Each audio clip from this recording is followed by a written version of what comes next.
Hello, everyone, and welcome to the 92nd episode of the HSBG Podcast. I'm your host, Educatedcollins. I'm here with my constant co-host, Shady Bunny. Shady, how you doing? I'm doing all right, Collins.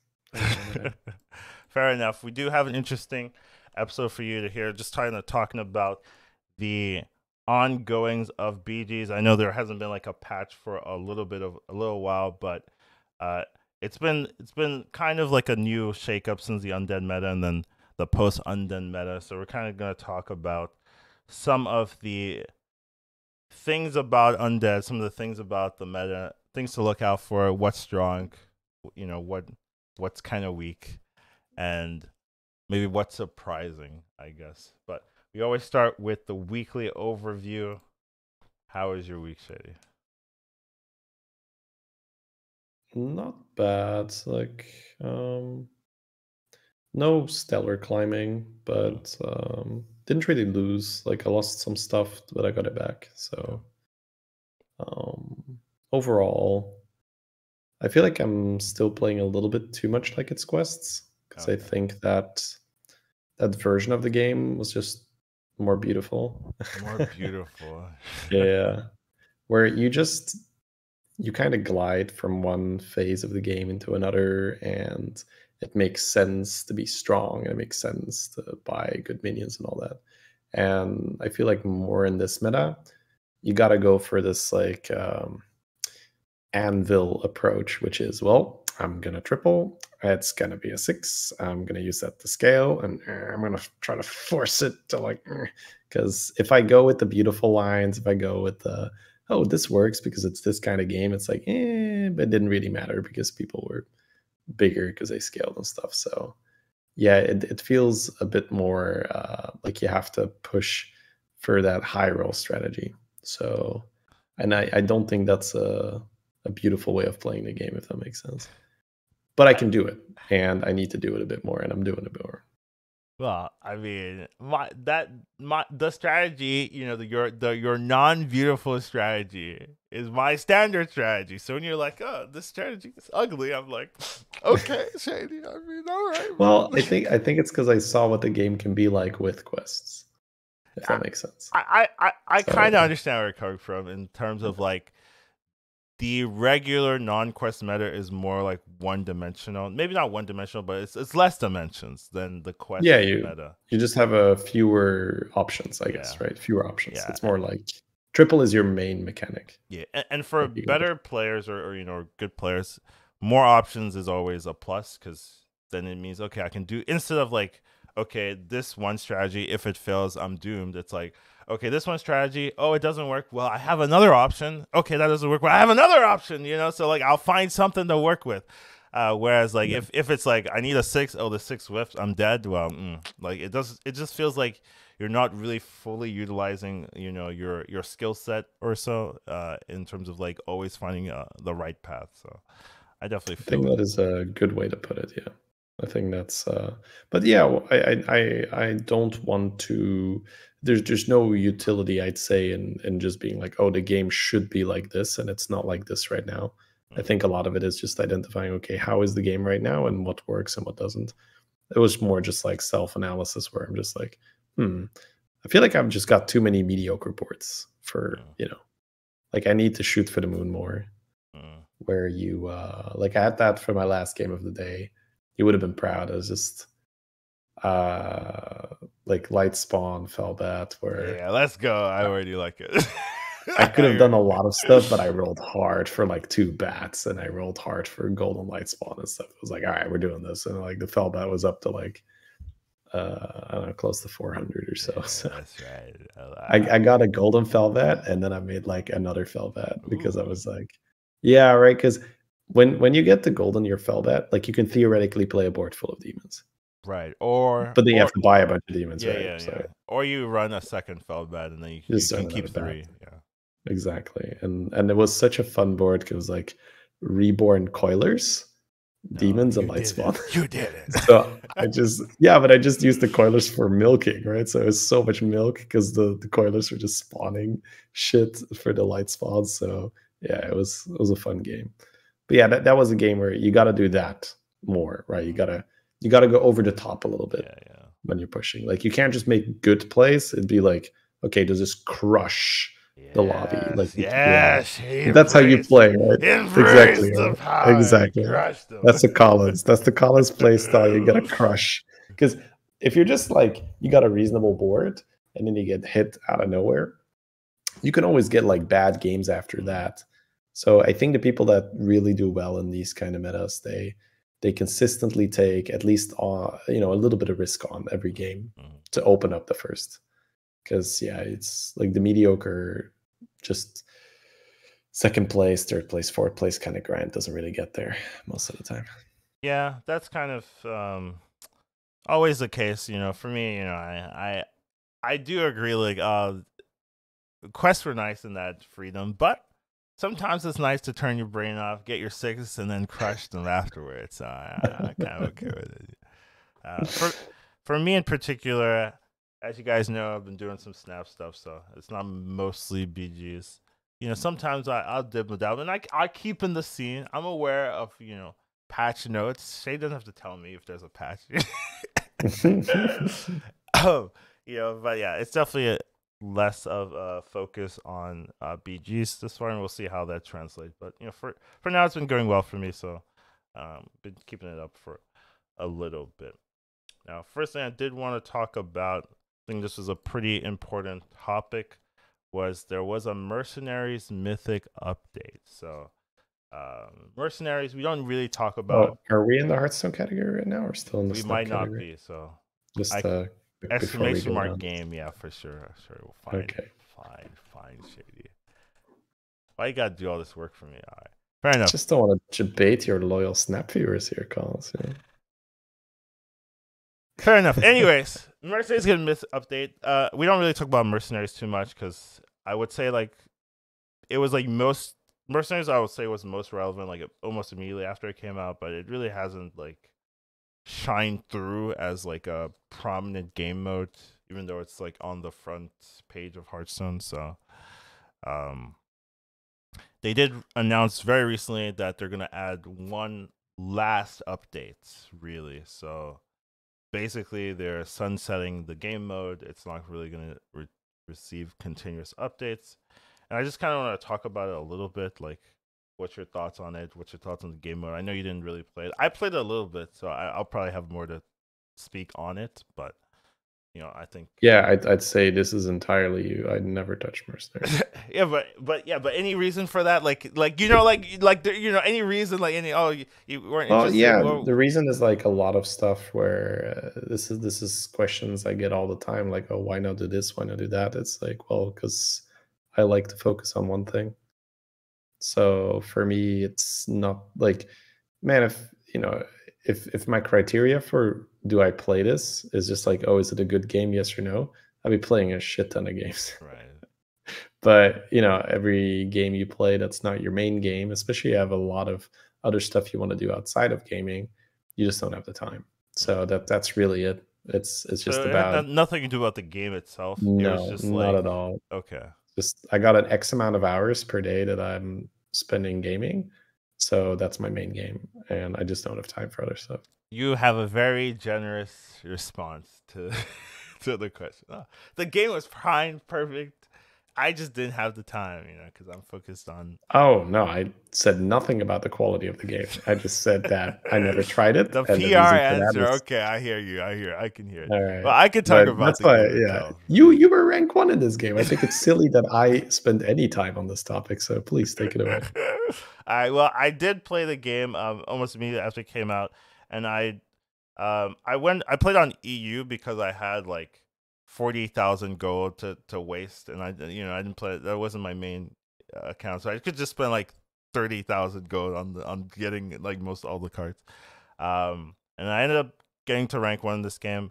It took a little bit, but I could already see some of the problems with the game mode, just with how the matchmaking worked. I thought that there was going to be issues with speed. Speed was like so powerful in the game, and I really couldn't see an elegant way to fixing it. Because if there was ties in speed, the tiebreaker wasn't random. And I was just like, that's too much variance in like such an important mechanic that it's just random to determine like, and that speed tie could be whether you win or lose that game.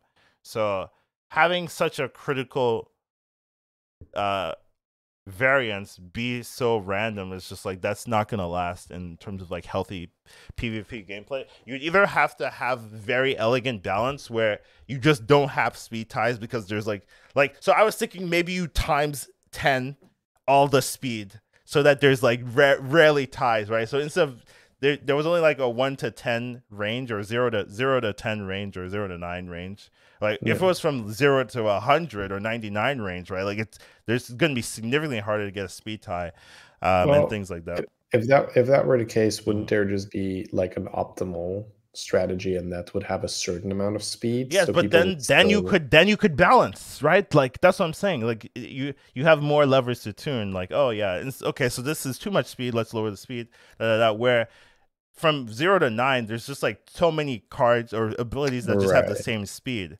So Okay. it's hard to balance that. So That's you're thinking more like post nerfs, right? Like yeah. I where like it for the needs better. future, like like set Yeah. it up where you can balance it in a more elegant way, and then just like the way that you acquired gold was like or not acquire new cards was like not that great. You had to open hundreds of packs and like the chance to get a new card was like not very low, and then like farming for abilities also took too long, and you had to do it in PvE mostly you mostly had to do it in PvE, and I was just like I'm not a PvE player. I don't care. I just want to play against other people and beat them up. So I was like I don't want to farm for new new hero abilities or equipment or blah blah blah, and just all these like little things.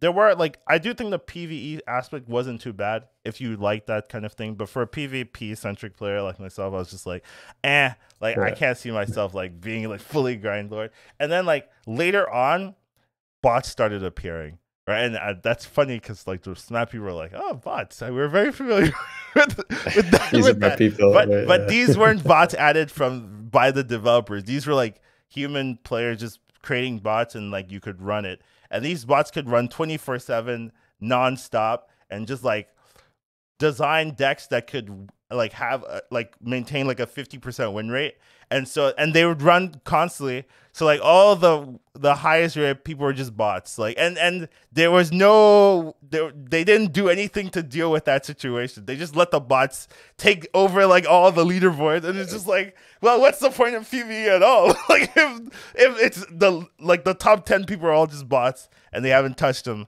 and Sure. there was just a lot of like little issues that didn't really feel like was addressed. They would sometimes add patches, but like the meta would get solved, and then like you go back to the same kind of like it's just the meta decks winning everything. So kind of had more issues with it, but kind of sad because they did put a lot of time into the game, right? So this was a big deal when it came out, like how much time and investment and resources went into this. So it's kind of sad, like almost maybe like a year and a half later, it's already being like revealed, like we're scrapping the idea, no more updates, we're not really doing anything left, and it's just kind of like that could have been some BG money. No, I'm kidding. But yeah, That did sort of feel what it was like at the start, right? Where it's like, no, mercenaries will be the big thing. BGs is the side thing. And right. then yeah, didn't go exactly as they planned. Well, I No, mean, assumption, right? I mean, Yeah. Mm, this was yeah, go ahead. like the idea is like kind of like a mobile game esque um mode in Hearthstone where like you can get people to buy and update and play with the extra cards and stuff like that, but it really didn't feel like it was so there's some like specific things about mobile games that they do right to get people coming back, right? Like where you don't see those things in regular like standard PC games, right? Where the events are constant and you get rewards, daily rewards, updates like that, like just to keep you coming back. Like you don't turn on like gods of war, and then it's like, hey, daily reward, thanks you for coming, but like that stuff doesn't happen.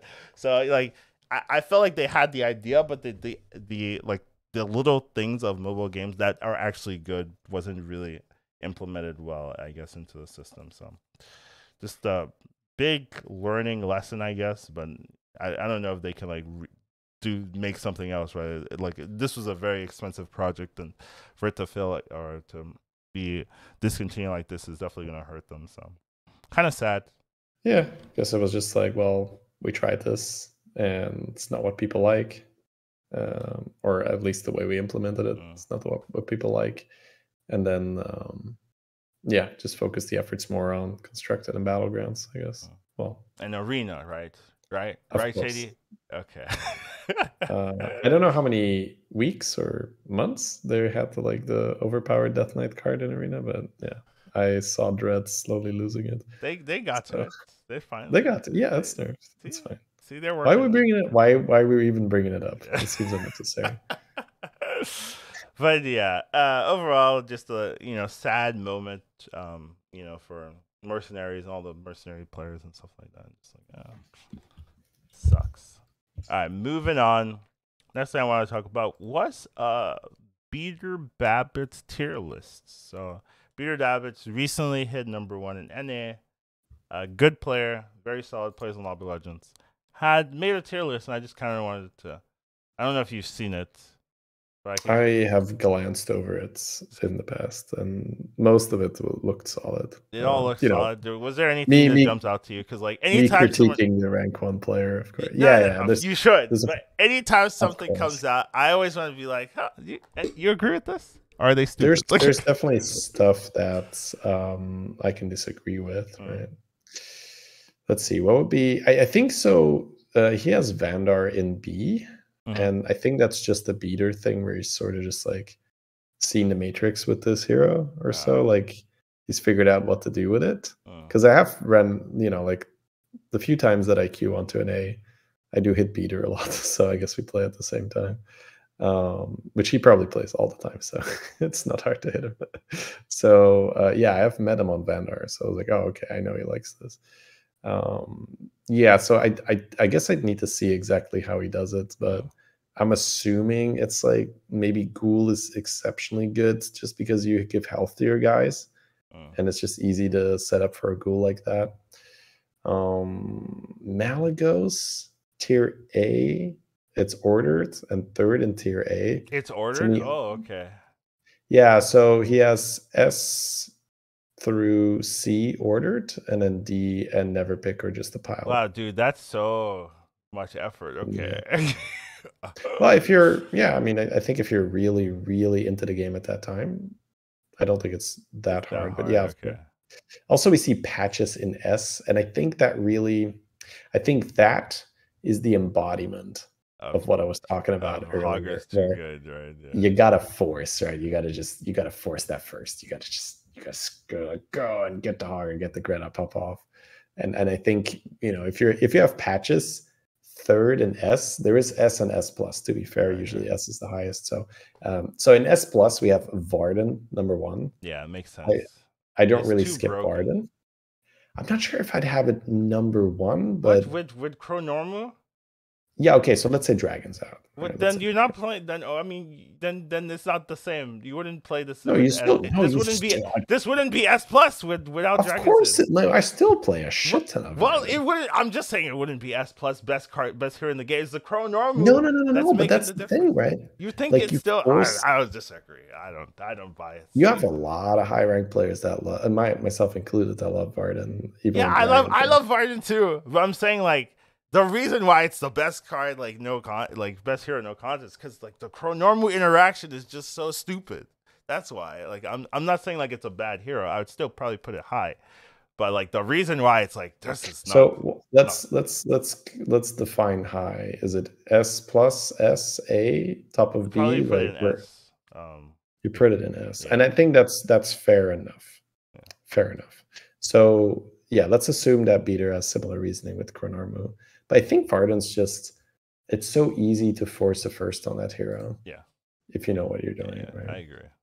think it's always been good. Even when like people are like, "Oh, it's not that good," I'm like, "You're kind of joking." Like, it's still good. Like, Varden, you kind of have to test yourself every single turn. Be like, is this bait?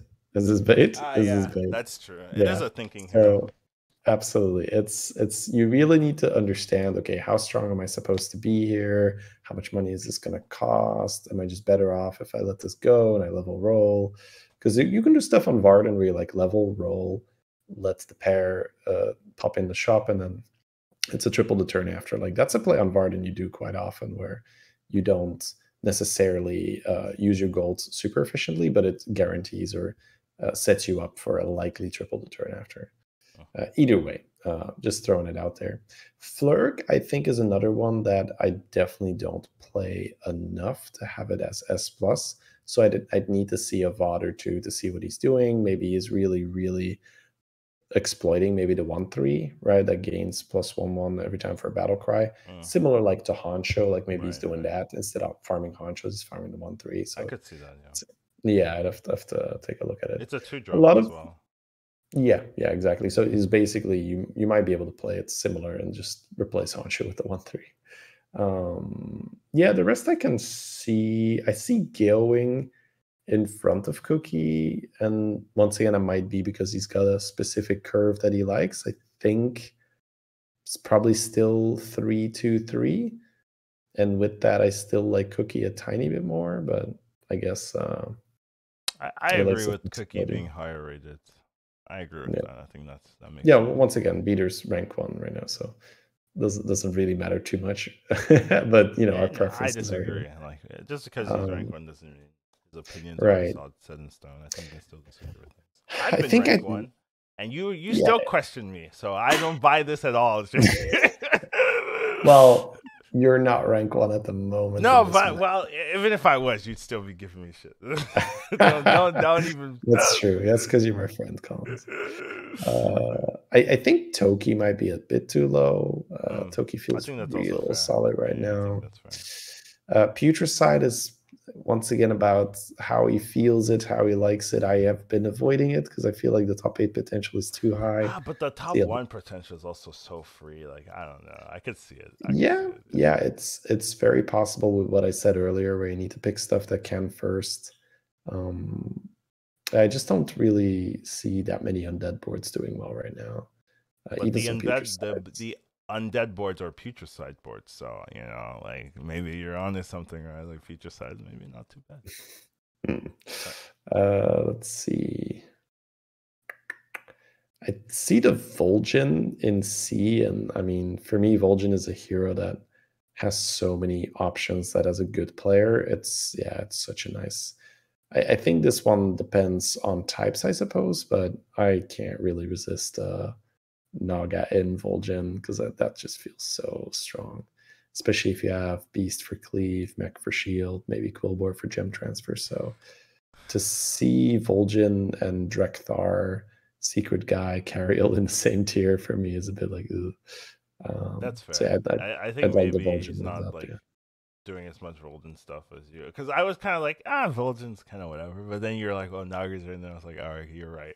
Like that's all I did. It's pretty good, right? Like you roll the guy that gives 3 health, and it's like 3 permanent health every single turn, and then however much I steal from the shop on top of that. Yeah, and then you could like swap into a Blanchy, and then bam, it's insane. Blanchy, Hydra, Deflecto, Foe Reaper, right? And it's so easy to, even like, hey, let's put it all on a Baron, or let's sell everything on a Chronormu and then move that Chronormu. Like there's so many options you can do. So I think that's probably just a beater not really liking, because you can be as good as you want. You're not playing every hero, right? So he's, like, he's probably a patches enthusiast, and the way I'm a Vol'jin enthusiast. So yeah, he's like, does Vol'jin play Hoggers? Not really. Oh no, okay, sucks. Moving on. Pyramid in D, I think, is still a bit of an oversight. I think he's still such a good 3-on-3 hero. So I think if you have a good 3-on-3 lobby, Overseer in, and then bonus points for like Naga, Pirate, Quillbore, then you can really 3-on-3 and start putting stats on the minion and you stabilize. So that's one of the really good points of Pyramid, that hero power really allows you to get away with 3-on-3. There's a lot of cases where people go 3-on-3 and they don't get away with it. So it's like a very safe 3. Because even if you don't really hit something good, like just get like Salty Looter and just like, okay, it's 4 damage. I'll keep putting health on it. And that tends to just carry you through your fights. Other than you're that, really diving into like every single pick he's made. Well, no, you're just like things that stand out, right? Okay. So those are the things that stand out That's to me. a lot Like, of things. yeah. I mean, I can save some if you had some layers to the No, I have no to the layers. tier list I have here. no layers. No layers. Okay. I guess Tamsin in Never Pick is maybe a bit Do you pick too Tamsin? rough. I've picked her recently. She has a really dumb interaction where you can play Cyber Dragon, which gives the plus attack, and then you have a Bronze Warden that you blow up. So the Bronze Warden respawns with all the attack, and it gives all the attack to the whole board. So I think you can move her to D. Oh, and then Janice being in D, I think again is a little silly. Like okay, Janice would Janice be for sure. I would say, right? For me, Janice with Beastin is A, right? It's like, because you can swap Greta back in the shop, make like 2 goldens per turn. You can do it with Alley Cats. You can still do Mama Bear stuff. You can still play Nomi. You can still do like Hogger with Bran and switch to 4-3 back in the shop. You can play and put it back into the shop. Chronormu back in the shop. Primal Fin back in the shop. So I think that, if this is based on their ideal types, which, assuming with the Varden S+, I think Janice in D is a little ludicrous. But again, right, you might just be like, I never rolled a fucking cat anyways. D it is, right? Yeah, right, so people do that. But I mean, Janice in the same tier as Tavish, right? Also, I see Reno in D. I probably want Reno up to C, but now we're in like nitpicking stuff, right? Where I just don't think Reno belongs in this tier of stuff. Also, if you're a Mutinous enthusiast, I think not as high as Vol'jin because it's not as flexible, but still, wouldn't want it next to Rokara. Wouldn't want it next to Sylvanas and Yasharaj and all that stuff. So yeah, probably maybe a little bit too much shit thrown into the D section, but maybe at that point he was kind of tired of doing the list to be like, all right, right. Ordered list, dude. I wouldn't make it to be ordered. Like, the first 30 heroes are ordered. The rest, y'all on your own. Also, I'm down for Reno and D. I don't like that hero. I've never been a fan of Reno. Yeah, but I feel like in the meta where triples are your mechanic. I know. It's better. I know. I'm a hater. I agree. I remember us doing like that co-op off stream where we just like tippers, roll, Orgo, golden. All right, win the game. Yeah. It's like it's so easy for Reno to just be like, oh, win the game. So yeah. All right. Anyways, we can move on, but those are all the things, and of course, you guys, if you're just listening to this, it's probably best to just look up the podcast on YouTube if you'd like to have a shot of the tier list. So or you can just Google Beater Babbitt on Twitter. Yeah, sure. Beater Babbitt on Twitter. It'll be one of his recent pictures, and you can have it in front of you while we're talking about this. Great timing to say that as we're wrapping up the tier list section, but that's how we do it, but then you rewind and you go over it, and then you're like, I see now. I was blind, but now you appreciate it more, right? You can see it, you appreciate it. I don't think it's gonna work like that, but yeah. Hey, it could. Next up is just more of the same. Actually, we're actually gonna talk about HS Replay and some of the heroes at the top. And this leads me to the next discussion of like heroes mattering again, and kind of your thoughts about that. I know you think Quest is more beautiful, and more of a fairer way of playing the game, but we're not in Quest anymore. Heroes matter, shitty, and I guess like. How do you feel about that? How does it make you feel, shitty? Like Quest heroes. Before we do this, I want to really just like I think Beatrice's list is really solid Yeah, because I talked about so many heroes. I don't want people to be like, wow, that list seemed really off. it's really good. Right? Yeah. It's a really, I think it's a solid list. But yeah, like I said, there's just some pet picks that I have that I just I can't let that slide to see Janice in All right. So my thoughts on heroes mattering again. Yeah, I think overall it's a net loss for the game. Mm.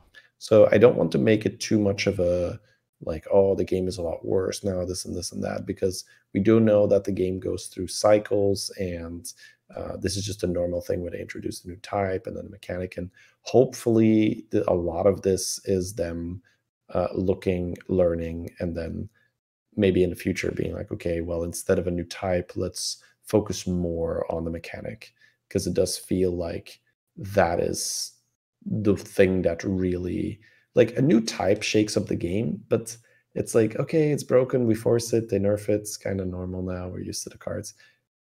I will say it like this meta feels more like a Melgadon meta than, like, it feels more similar to that than it feels different to quests, if that makes sense. Mm. I know it's a really weird comparison, right? Because Amalgadon meta was all about, just build a board of Amalgadon, but it was still similar-ish in that you needed to triple, you needed to level, and then do that stuff.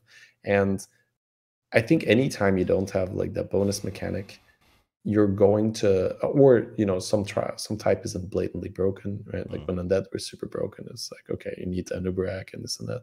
But if you have somewhat of a balanced meta in terms of the types, then I think it's always going to feel like this, I need to triple, I need to level, I need to go hard.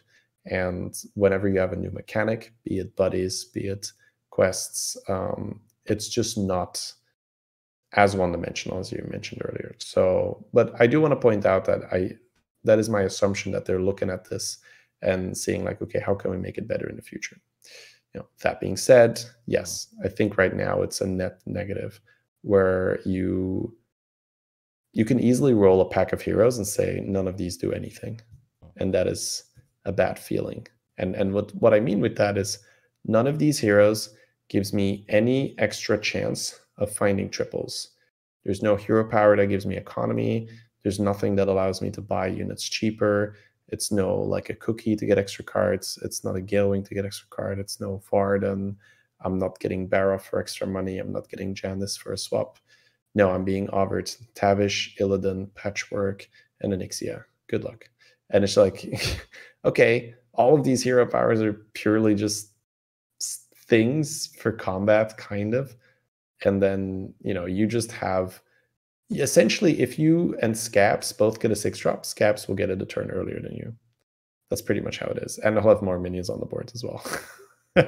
That's just unfair when you think about it like that. Like, he gets the triple a turn earlier, and his board has more minions on it as well.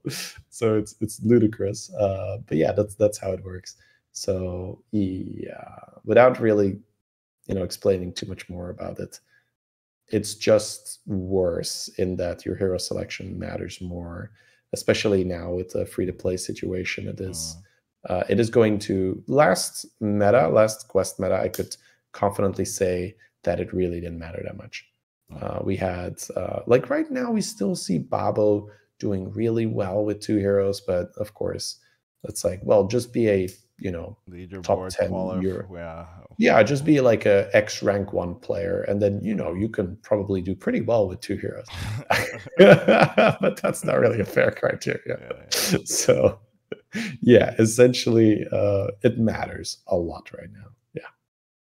Yeah, and you guys know, I think hero selection being so deterministic has definitely been one of my biggest pet peeves, as well as minion summon damage, like that one I'm still gonna castle. But yeah, just the fact that you can basically lose the game from hero selection is pretty annoying. So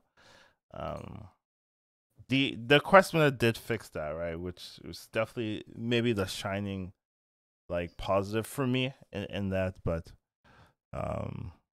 going back to the normal, right, you go back to the old, like, oh, you need these heroes if you really want to contest, and if the opponent has those heroes, well, I guess we're shooting for a lower placement. But overall, I did want to talk about some of the standout heroes according to stats, right? So we do have the tier list, but it's gonna differ from people's tier lists because tier lists usually have personal preference in, and they also have like niche strategies that maybe the general player base won't know or take advantage of to the extent of a high level player, right? Because you can see here, Varden's actually tier 2, but I think that's like incredibly high because it's a kind of a niche strategy that you need to know of. Like you got to stay on 4, get the chrono move, or play it out to stand or You something. really don't have to stay on 4, I'd You don't say. have to, but like it's easier, No, I think it hurts you because Oh, you can easily not get Chronormu. You could play like 2 Varden games and never roll a Chronormu. That's what I did. Yeah, that right. was my last So, Varden game. I just did roll a I would Chrono. not do that, right? So Okay, I'd be like, fine. you take Listen to Varden. Shady. Listen Yeah, to like Shady. you hit the Chronormu, awesome, right? But like you can just play normal and go like, oh, let's play 2 Felbats. That's pretty good. I like 2 Felbats, right? It's like you could do that too. But I want the easy win, Shady. Why you want me to think? I don't like Yeah. this. I'm not okay. But yeah, they do have 3 top 1 heroes, but I mean they're all pretty samey in terms of like their win percentage. But Cookie is notably the best, right? And generally doesn't go 8th. Generally has high win percentage, and really really strong. It's the Galley. I mean it's Gallywix, right? But Gallywix win percentage 34%. Off the charts, right? Like that's so insane to me. Like that, what you just win for free if you have a. If you don't die, if you don't die, yeah, you will win. Right? There's some games where you really, really didn't hit, and you play some shitty beast comp and you get second or whatever, right? But most games where you stay alive, you win as Gallywix, because whatever the opponent is doing, you're doing it better. You have more money.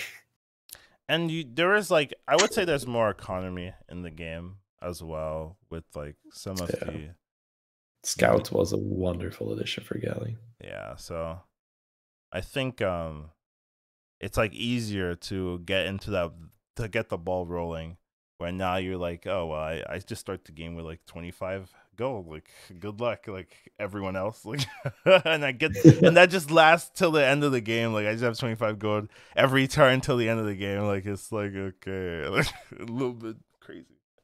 So maybe a bit much, yeah. So yeah, definitely an insane hero, and definitely one that makes sense to be like up here. Master Win, I also thought was really good. I knew even like day 1 we played the practice or the pre-patch or so, and you played Master Win. I was like, dude, this was not fair. Like you just steamrolled that game. I was like, this could be a good hero, especially with like the with Putricide being in the options now, right? Like that is such a strong hit for Master Win that you can just abuse. So definitely a crazy good one, as well as Cookies having that consistency. It's like with Cookie, a lot of the games you just eat and you get a good 3-drop and you're so far ahead. Like the times where you get an Overseer, it's almost already a first, which is so stupid. But like getting an Overseer before you've bought a single one of your 3-drops because it came off the hero power, that's such a stupid advantage. It's very, very strong. Yeah, so kind of makes sense. Going being high is cool because they nerfed Going, right? And it's like, well, we needed that apparently. We should. I guess it is maybe rework. Yeah. Maybe it's not like a nerf, but like I guess rework is better. Yeah. Okay. So maybe like that's more justified, but because I think this is better than the numbers Going was putting up before quests. Yeah, it is. It is better. Yeah. Yeah. So just kind of nice. Well, the thing now that you can do is you can delay your flight path a lot easier to get the 6. I see what you're saying. Oh, I see. Well, 5 or a 6, right? Like no, if you go 6.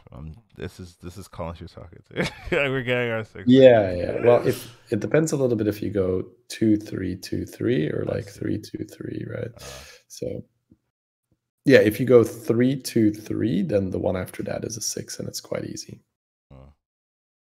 Whereas before, it was still kind of awkward going 3-3-3 for it to be a 6.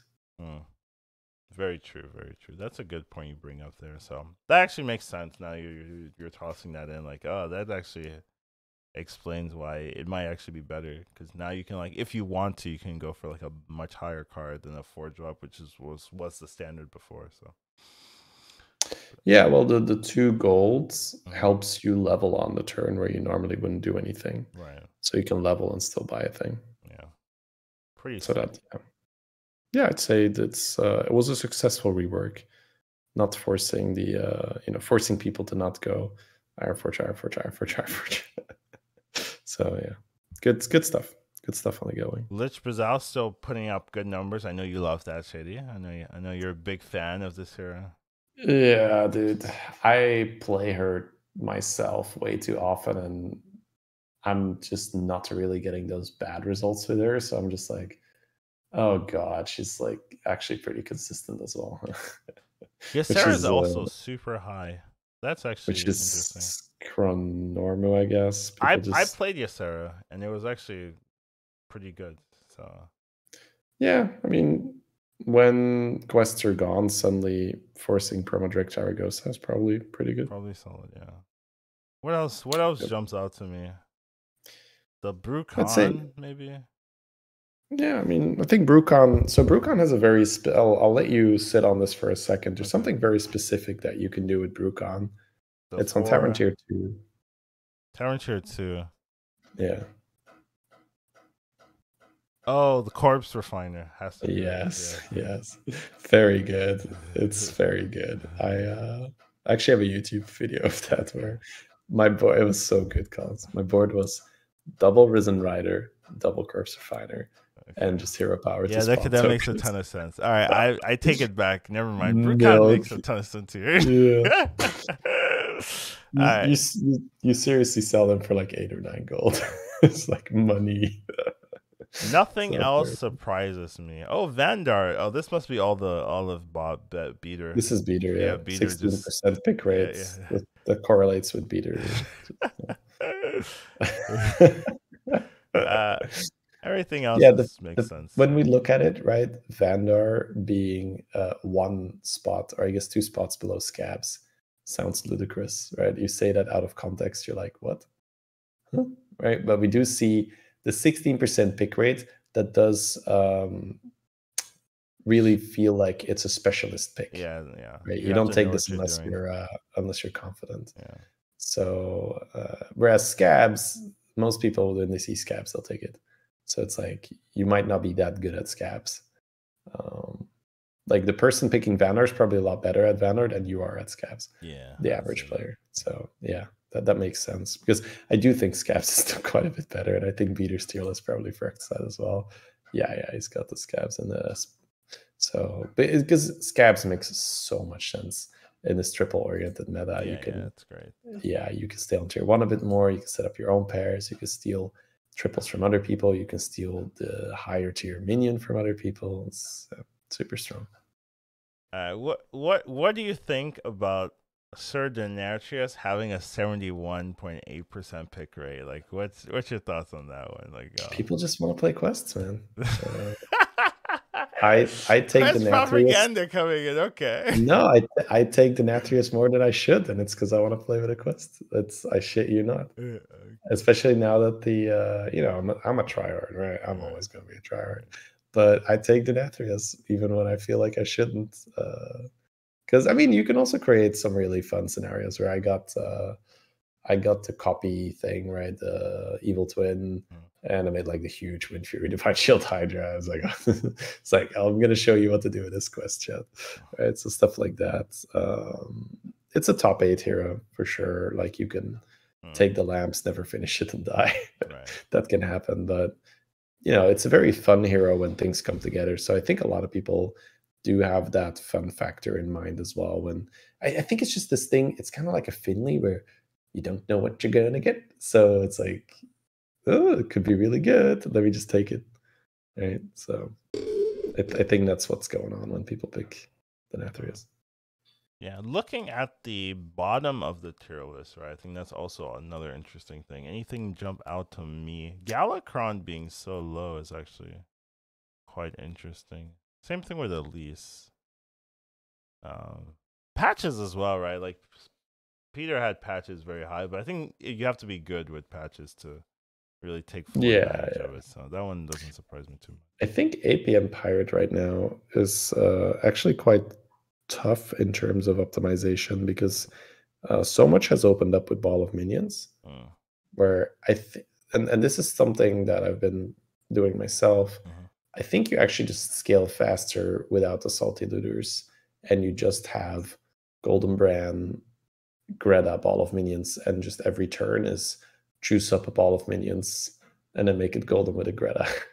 I think that scales faster with a Golden Bran because the beauty of that is that you can buy the single target buffs with Bran, right? Because you have so much money anyway. Right. Whereas with the Salty Looter, it's like +2, +2, +2, +2. Right. With let's say you play Bran, Golden Bran, right, with the 2/7 buffer, that's +21.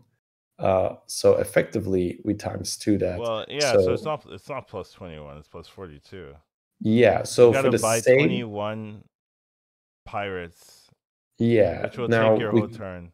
Exactly. We can discount some of the animation time on the buff with the brand, but that's just an illustration to see how much more efficient you can go when you're buffing a ball of minions instead. Now, to be fair, you could have more than one salty, you could have golden peggies and all that, but still, you'd be surprised how big you could make one minion in one turn with, especially if you roll a few strong arms. Jesus, right? That golden brand with a few strong arms, you are popping off. So I think it's a little confusing, right? And also there's Chronormu, right? You can do things with Chronormu when you're playing APM because you got a shit ton of cards in your hand that you can sell. So that those turns can happen as well, where you just like sell your salty looters or whatever and just pivot into a Chronormu. But whatever. Yeah. There's a lot of shit you can do. Like you're Yeah, like you just scale up a salty, you see a Chronormu, you're like, well, bye, get out of here. I don't want you anymore. Like I wanted to if you can turn 2 big minions into 1 huge minion, it's hey, if you can free up real estate playing APM Pirates, that's I great. agree. It's just funny that's actually true. Yeah. I think the Elise being so low is definitely a sign of people just not understanding the hero. Yeah. I think what people have in mind with Elise is I have to level and I have to use it on a high tier minion.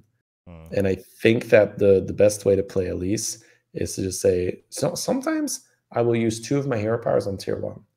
Yeah, I saw that. I saw that. Yeah. Well, yeah, that's the game we played, yeah, right? Yeah. And we won that game, right? We did. I know. And I was like, oh, that's weird. We won that game. So, but you got to be willing to use the hero power where needed. Like so many times I have this thing where I level to 3 on 6 golds, right? It's 5 gold, and then you have 1 gold floating. Yeah, you hero power for a 3-drop. It fits, it's good. And I think some people just have it in their brain, like, no, must save for 5-drop. As like, and then they get smashed because they're effectively playing without a hero power because they're saving the thing the whole time. And then you can't do it, of course. So I think at least use your hero powers. That's the takeaway. Use it when it makes sense, right? So especially the turn like 6 gold, you just level to 3, you're floating a gold, use the damn thing, get a 3-drop. Right. It's going to keep you healthy enough so you could probably save at least 1, if not like 2 hero powers for a very high tier. Yeah. I like it. It's kind of the same thing with Preacher Side where you use your hero power early and then it lets you so you don't die. Yeah, and then you can actually use it where you want it. And that's the case with so many things in this game. Like you do stuff early so you don't die, so you get to be greedy. Like if you go full greed from the get-go, you die. Like you got to buy the tempo, you got to buy that ghoul to then be strong, to then level, to then be greedy, right? That's you can play way greedier if you have way more health. So for sure. I'm looking at the other stuff. I think Galakrond kind of makes sense because I think people still value this pretty highly. So and people play Galakrond badly, right? Yes, that's true. Yes. Oh yeah, I think that's more of the problem. Not the problem. Like the hero isn't bad, but people just play like I'm forcing staying on 1 hero powering and then getting 6. Yes. I don't think it's an amazing hero. I don't think it's a tier 4 hero either, though. Right. So like Arana, I can see George 8% pick rate, so really not super represented as well. But I have not played a George all season. So That tells you a lot, right? Like, And I'm honestly pretty big on George in general, right? Like I do pick him a lot when I feel like it's correct, but with the loss of Gem Splitter and now with the loss of quests and and there's with too many how undeads, like you might see yeah, that just ruin you. well that's a little less so, but there's still just Ghoul, right? And Ghoul just incentivizes tokens. So yeah. I guess with undead introduced, there is just an additional token type, Mm-hmm. and that's bad. Mm-hmm. Yeah, like they added one more George counter, Mm-hmm. so yeah, it's just unlikely you're gonna want it. Right. Yeah, I'm looking at it here. I feel like Chenvala maybe higher than I would say it's normally, but people love Chen. I do like 35% pick rate. Yeah. That's me. I agree. A Chen enjoyer. Yeah. Yeah, you play Nomu with Chen, easy game. Yeah, well, what if you don't hit the Nomi Well, combo? that's where I get those, what percent, like 12, 13% losses. That's just 13% right there. Yeah, that's right there. No, I mean, I think overall it's a list that makes sense, Uh-huh. and there's a few things where we can see what happened when we look at like, oh yeah, they're doing this, they're doing that. All right, sounds good. Got anything more to talk about? Any other topics you want to jump on, or? Yeah, just in general stuff. I think we can talk about. So we did a co-op. For those of you who missed it, you can find it on my channel. Which one? Oh, right, the BG one. Yeah, we can talk about it. We also did a Snap co-op, so you can find that on Collins YouTube. Yes, if you want to see that. I believe it was Wednesday, right? So that is the 8th of February. Mm-hmm. So if you are interested, you can check the VOD. We did a few games co-op. It was very fun, as usual. Yeah. We had that was actually that Elise game, yeah, where it's a strategy that feels like you can't possibly be aiming for this because it's so specific, but you'd be surprised how easy it is to do. So if I feel like I don't really have direction, right, to win the game, I really like picking an Omega Buster from a triple and then lean hard into Exodia, because there is now this amazing card that allows you to transition very easily, Chronormu. So I told Collins, right? All right, the game plan is we're going to roll for Chronormu. We're going to trade all our garbage. I can't. I was like, this doesn't make sense. That's what I was thinking. But I trust Shady, so I was just like, okay. Well, I mean, we could have also not rolled it, right? But we weren't in an amazing spot, so I was like, all right, well, we got to do something. So yeah, like triple into a Buster. That's something I do quite often. And then you could just be on the lookout for Baron Kangor. And if you hit a Chronormu, excuse me, you can sell pretty much anything that isn't part of your combo. So you'll just sell all the random units, which then allows you to give board space to play your player blaster player. You could just play Exodia with a 100 health dragon in the back. That works fine. You just like spawn one fewer microbot. Who cares? So yeah, that's a specific strategy. If you haven't done it yet in this meta, that's quite fun to do. And it's essentially you trade all your tempo stuff in for a Chronormu, and then you just put Exodia pieces on the board. And that's actually quite good, because you also kind of look out. What's that? My cat is asking for some attention. Not the cat. The cat, yeah. So the natural weakness of like building a ginormous minion is the Leroy and the Queen, right? So if you are by nature or by default running a Blaster and a Baron, you patch up that weakness already by quite a bit. Yeah, so it's really it works really well. That combo. You could do it with anything, honestly. Chronormu is OP, right? I did the same thing with an Undead comp. I transitioned into an Undead comp where I sold everything that wasn't token or an Uberak, and I just kept a Chronormu, and that gave me enough time to scale with the Uberak. And then it was similar in that I had a lot of tokens to deal with Leroy Queen, and then there was this fat ass dragon in the back. So that worked really well as well. So yeah, a lot of it is trade your tempo stuff for Chronormu, and then fill your board with stuff that you normally don't have board space for. Like normally you can't really afford to run both the Anubrax and all the token stuff because it's a bit too slow and you're going to die. Yeah. But here it was perfect because it was like, well, I have 3 units on my board anyway, so I may as well just play the other cards.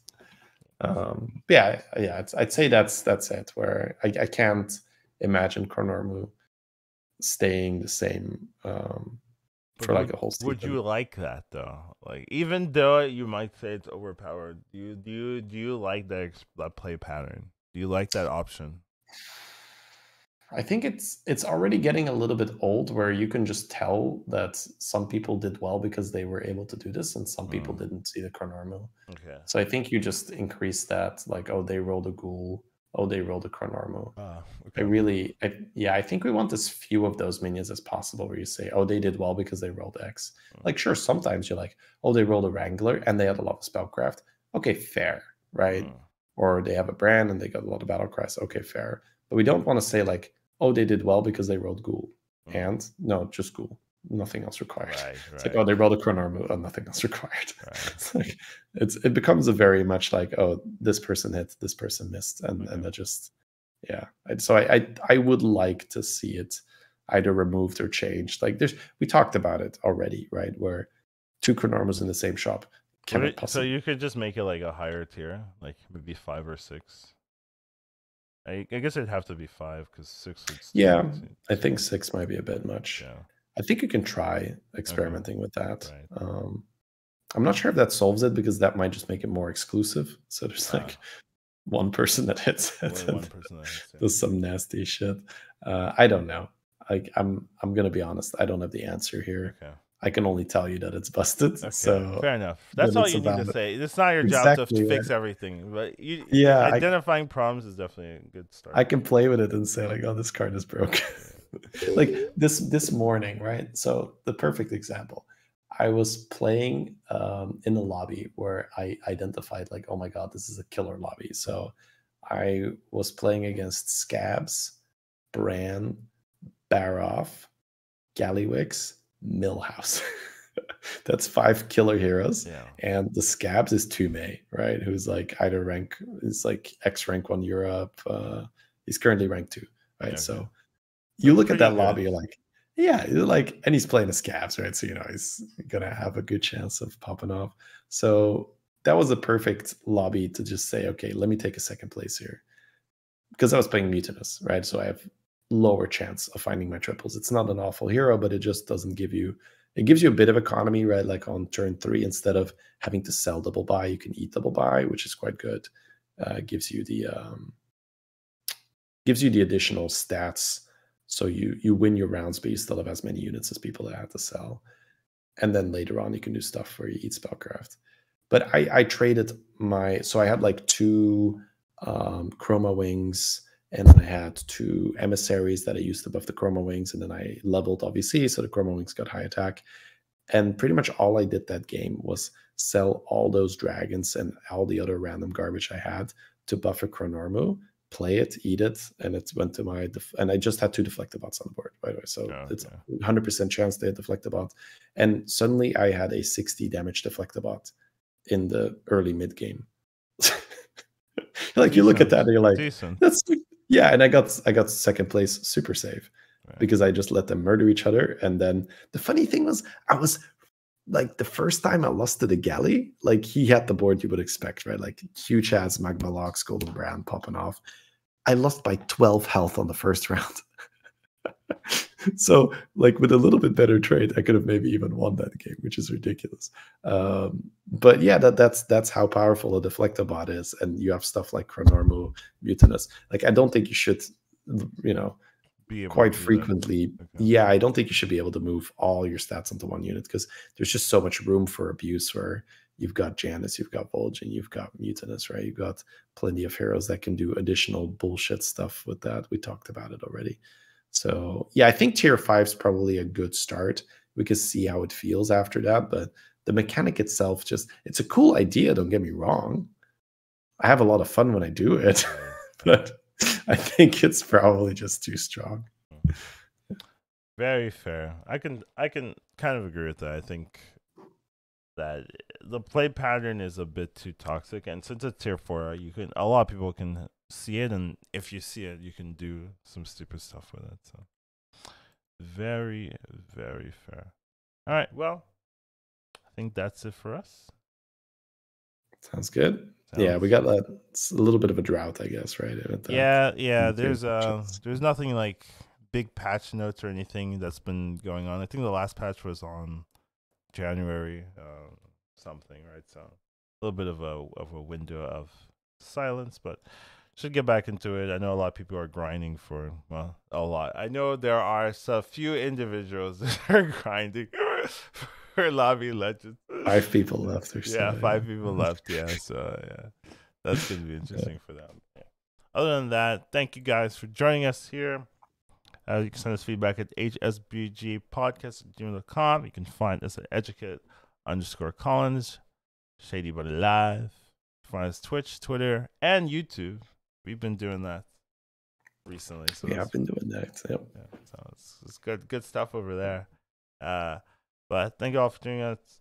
Have a wonderful rest of your day, and we'll see you guys on the next one. Have a good one, everyone.